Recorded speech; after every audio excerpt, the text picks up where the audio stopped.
संपत्ति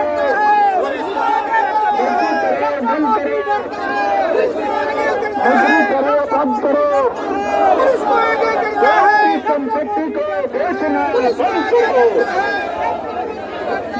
संपत्ति को बेचना बंद करो।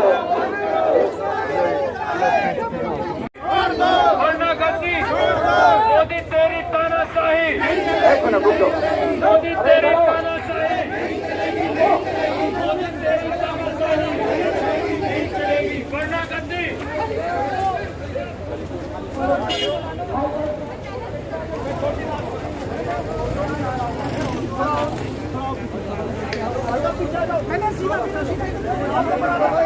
हेलो हेलो,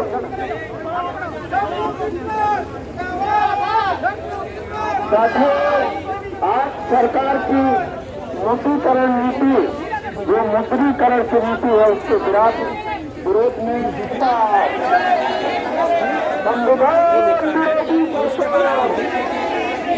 है सरकार का जो संपत्ति बेची जा रही है उसके विरोध में रेल है, एयरपोर्ट है, बैंक है, LIC है, इन सब का हम विरोध कर रहे हैं यहाँ पर, क्योंकि इससे रोजगार भी ख़त्म होगा, महंगाई बढ़ेगी और अमीरी गरीबी की खाई भी बढ़ेगी और आरक्षण भी खत्म होगा। लेकिन सरकार तो एक तरफ कहती है स्मार्ट सिटी बनेगी इससे। एक उदाहरण मैं देता हूँ, BSNL इस देश में चल रहा था, अधिकारियों ने मिल करके उसको ख़राब किया, मंत्रियों ने ख़राब किया और अंबानी ने खास तौर से उसको ख़राब किया।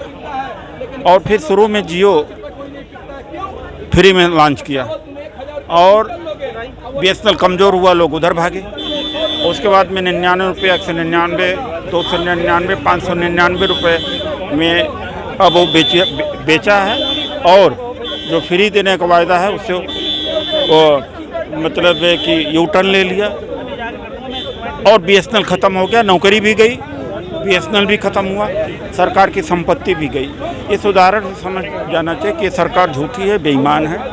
ये सरकार बड़े पूंजीपतियों को रेल और एयरपोर्ट, बैंक, LIC सब बेच देना चाहती है ताकि इस देश में गरीब रहें और मीडिया के माध्यम से, पैसे के माध्यम से चुनाव लड़ें और जीते, सत्ता में हमेशा रहें। और आरक्षण तो समाप्त होगा ही, SC ST OBC का, सवर्ण भी प्रभावित होगा इसमें। सर, जिस तरीके से कहते हैं सरकारी कर्मचारी काम नहीं करना चाहते हैं, इसलिए भी कहीं ना कहीं निजीकरण में काम कर रहे हैं, तो उससे फ़ायदा क्या हो रहा है? अगर अंबानी पैसा कमा करके अपने परिवार को देता है या विदेश भेज देता है या ब्लैक मनी बना देता है, रोजगार नहीं देता है, उससे क्या फ़ायदा है? उससे तो देश का नुकसान हो रहा है। ये तो देश का नुकसान तो नहीं कर रहे हैं। अभी तक तो यही चला के ले आए, देश को यहाँ तक ले आए हैं। अब देश तो ख़त्म हुआ जब से ये धारणा बनी कि सरकार, सरकारी नौकरी, सरकारी विभाग निकम्मे हैं, देश बहुत नीचे गया है। अब GDP कितना देखिए, बांग्लादेश की पर कैपिटा इनकम हमसे आगे चली गई, इसी वजह से चली गई। जब तक सरकार के नियंत्रण में था तब तो हमारी पर कैपिटा इनकम बढ़ी और जब सरकार के नियंत्रण कम होने लगा तो महंगाई भी बढ़ गई, बेरोजगारी भी बढ़ गई, पर कैपिटा इनकम भी घट गई। निजी क्षेत्र में आरक्षण की मांग कर रहे थे आप, अभी उस मामले पर क्या कहना है? अभी हम कायम हैं और जब मैं सांसद था भारतीय जनता पार्टी का तो निजी क्षेत्र में आरक्षण के लिए बिल उस समय ही पेश किया था।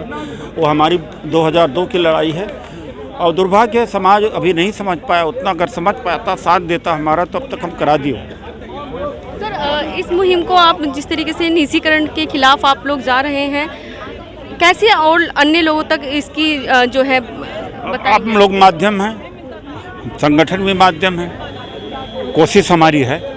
अमेरिका ने कहा कि भारत के अंदर 7 बेड़ा अपना भेजेंगे, तो यहाँ की सरकार उस समय कहा आज 7 बेड़ा भेजोगे, उससे पहले आपका बेड़े को काट दिया जाएगा और अमेरिका को दिन दौड़ा के भागना पड़ा।